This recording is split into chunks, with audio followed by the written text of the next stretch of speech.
নিজের দুঃখের কথাও কাউকে বললেন না, সুখের কথাও কাউকে বললেন না।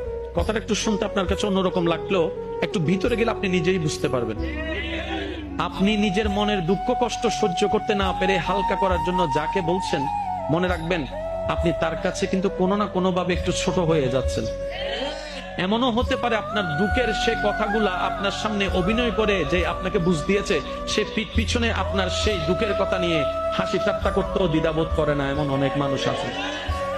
আপনি যাকে দুঃখের কথা বলে মনকে হালকা করার চেষ্টা করছেন, আপনার দুঃখের কথার সে দুঃখটা সে বুঝবে না, কারণ তার সাথে তো সেটা ঘটেনি। সেজন্য আপনাকে 3 মাস 4 মাস 3 বছর পরও হয়তো আঙ্গুল তুলে দেখাই দিতে পারে, সেই কথাটার কথা দিয়ে খোঁটা দিতে পারে। কথা বলেন ঠিক না? দুঃখের কথাও মানুষকে বলে শান্তি নেই। এবার আপনি বলবেন ভাইয়া সুখের কথা কেন বলবো না?